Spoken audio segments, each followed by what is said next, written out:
So my name's Laurel Murray, and I, after graduating with a Bachelor of Commerce degree from Carleton University, I decided to, as part of that, I decided I wanted to be a chartered accountant. So I joined a firm called KPMG. It was called Pete Mark at the time, back in 1986. And I went through and did all my examinations for to be a chartered accountant. And then from there, soon thereafter, I became a manager with the firm, and I audited all sorts of different companies in all sorts of different industries. So from media, radio stations, all the way to satellite companies, Telesat. So a whole range of different kind of companies, real estate, retail, and whatnot. And then in about 5 years after, I decided to move on so I joined the Ministry of Health and Long-Term Care, which is a provincial agency that was establishing a new ministry here in Ottawa, well actually across the province, merging programs for seniors and adults with physical disabilities.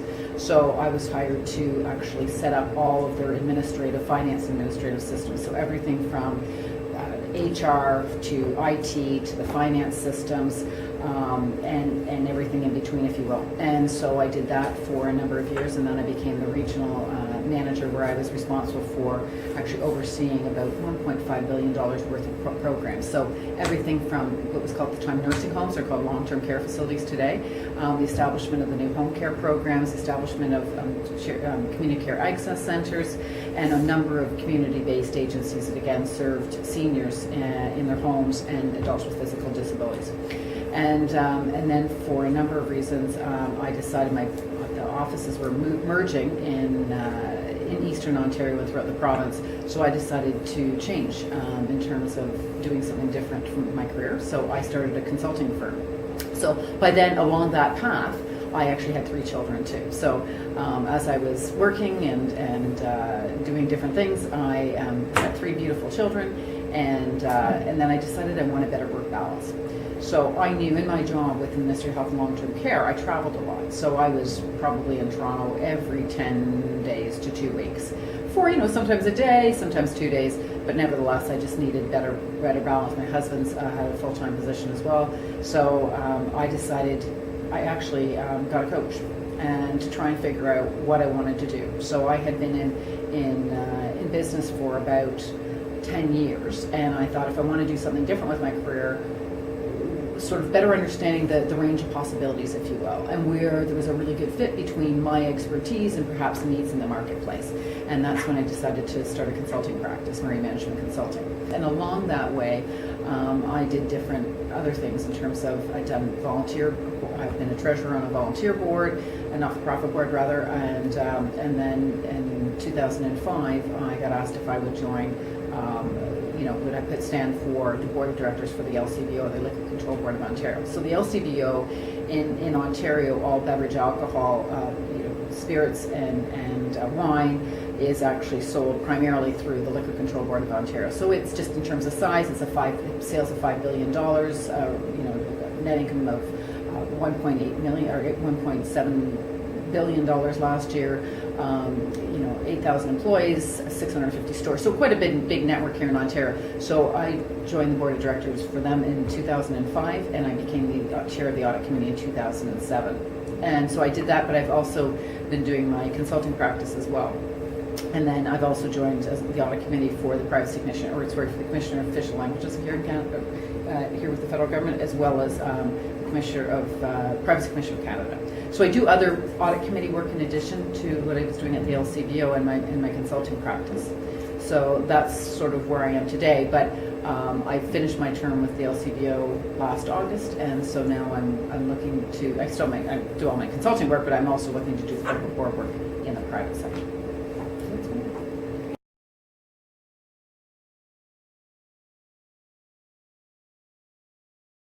So I think there's 2 things. I think it depends what industries. I think some industries perhaps are better today than they were before. So for example, I think banking industry here in Canada is quite good.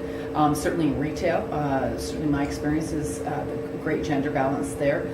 In terms of any of my consulting work that I do not feel that I've ever been sort of discriminated or disadvantaged by being female, not at all. Certainly, like I say, I've chaired an audit committee, I've chaired for the Privacy Commissioner of Canada. I've chaired one for the LCBO. So I feel very fortunate. But when I do look at some industries, for sure, I think, and I don't know if it's a bias or two that sometimes there's women don't have an interest. So, for example, take mining. The mining industry is still pretty heavily in oil and gas, still pretty heavily dominated, male-dominated industries, and it's perhaps maybe a combination. So I see where there's gender imbalance, if you will, and in terms of at the management level, particularly the executive level, but often still the I think middle management and lower management, I think we're getting better across industries. I think there's equal opportunities, and there's more kinds of programs to support women in companies, and encourage women to sit at the table and to contribute, because women do have a lot to contribute. When you say why, like what would be the causes of gender imbalance? So again, sometimes it might be interest. If women don't have particular interest in that industry, then that's going to become a bit of a self-fulfilling prophecy in terms of if you don't have any women to draw from, you're not going to have any women in upper ranks. I also think sometimes when you look at, when you graduate when you're 23, 24, you probably need sort of 10, 12 years to often, get through and elevate to the more senior ranks. Women often want to have children too, right? And sometimes families are often balancing. You've got two breadwinners in the family. You often need that today. And I think that it is sometimes challenging within, families. People will sort of look at each other and decide who's going to take a bit of a backseat. Not to say you both can't be at the table and both still can't be advancing your career, but sometimes I think that might be an underlying cause as well, is just the timing for women in some cases is such that that's just not maybe what they're interested in, and they rather sort of put their efforts elsewhere rather than perhaps in climbing the ladder. But I do think still in some organizations, yes, there are, I think, systemic barriers that I've heard people talk about. I certainly haven't witnessed that personally, but I've certainly read it in research and talked to people.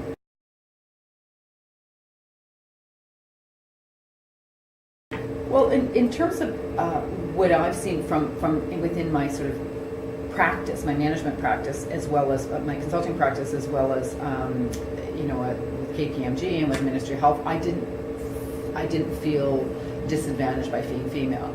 As I'm looking to do corporate board work in the private sector, it's interesting. I mean, we still only have representation of 15% here in Canada on our big public company boards.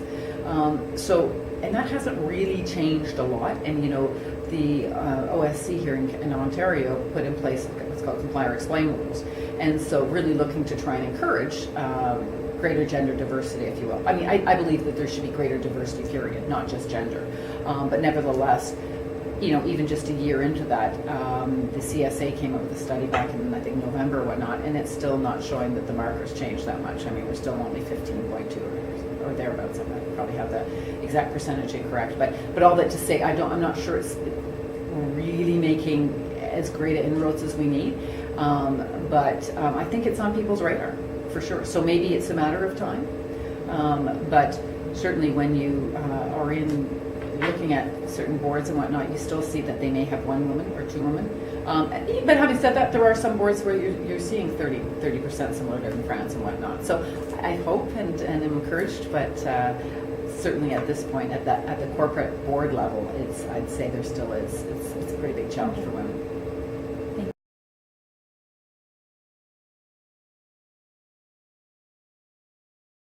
So I was nominated, very, very fortunately nominated by a wonderful, very esteemed woman here in Canada.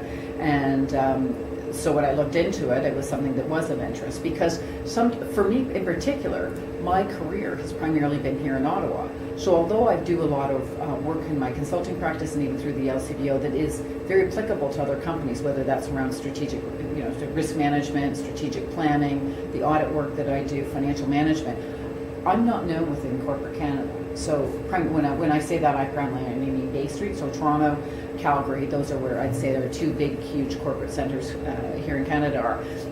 So for me, Catalyst has been invaluable in the sense that it's paired me with a very esteemed Canadian, a gentleman by the name of Bill McKinnon, who was the former CEO for KPMG Canada. And in working with Bill, it has been wonderful in terms of helping me expand my network, be very clear about my value proposition, what I bring to the table, doing my research in terms of different companies I want to target. So just in terms of providing greater structure and supporting greater diligence as I look forward in terms of looking to, like I say, transition from more public sector boards to private sector boards.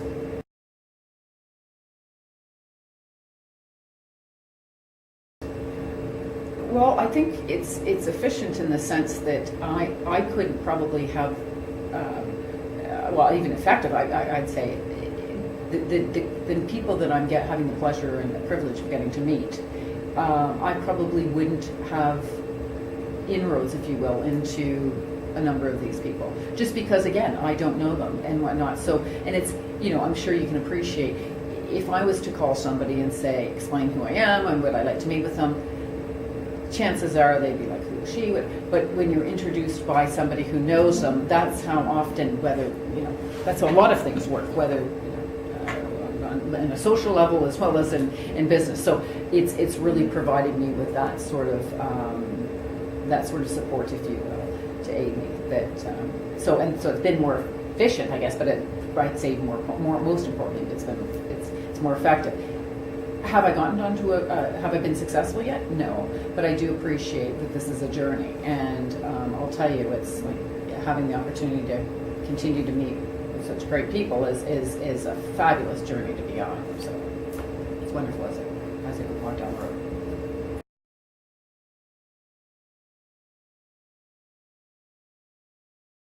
Well, I think I'd say mentorship even at a broader level, like so Catalyst is one kind of executive mentorship program, but I'll tell you, it's really made me think about how you can implement mentorship in a more kind of universal kind of way, if you will. Whether that's in universities in terms of at a fourth year level or a grad school level, whether that's in companies with sort of your first and second year interns, if you will. I think this has sort of opened my eyes to the range and vast opportunity I think there is to look at mentorship in a more sort of systematic kind of way for a lot of companies. I think it can aid in terms of not just helping support greater gender balance, but in terms of recruitment and retention. That if you have your choice when you graduate from university of two companies, one that has some programs in place that really support women and encourage women sort of moving through the ranks, versus one that's an equally great company, it's the same kind of industry and whatnot, but doesn't have that. I think women will be more inclined to go with the former. So I think there's a great business opportunity for organizations as well as for companies.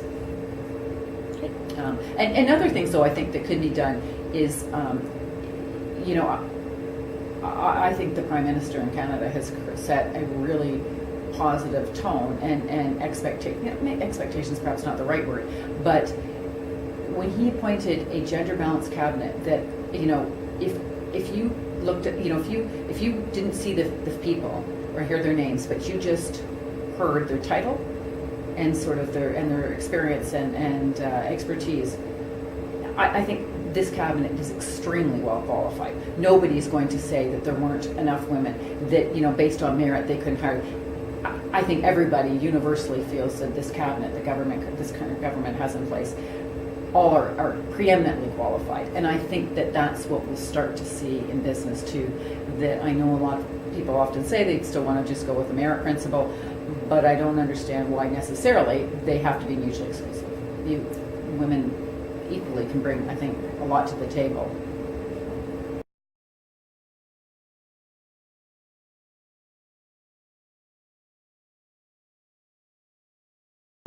Well, it's interesting. I think in order to improve gender balance, you need both. I think women need to support women, men need to support women, and quite frankly, women need to support men. I don't think we need to ever put ourselves in buckets solely by gender. I think it's just maybe taking the blinders off and realizing that I think in order to succeed, why would you ever want to exclude parts of the population, right? So I don't think just necessarily a company, if it was all women, is the right way to go either. I think you always, by having, greater diversity. And like I was saying, I think it's not just about gender. I do think, you know, whether it's visible minorities, people with disabilities, you know, when you have companies and organizations that really start to look like the people they're trying to serve or provide goods and services or whatnot to, I think you have a higher degree of likelihood that you're going to succeed and soar. So because you bring those different perspectives to the table, and that's to me what's really, really invaluable. That I think you look to you want to encourage. So Women's Business Network is one venue in terms of, yes, it's women supporting women. I'm also part of a program called Women Get On Board, which again is more of just a networking program out of Toronto. Again, really good, but I like it as well because there's men there that go and attend the events and whatnot. And I think that it's really important that you have both. That you know, I heard the Prime Minister say recently something, feminism is not a bad word, and I agree. I mean, it's a positive. But again, having it coming from the mouth of women or the mouth of men's.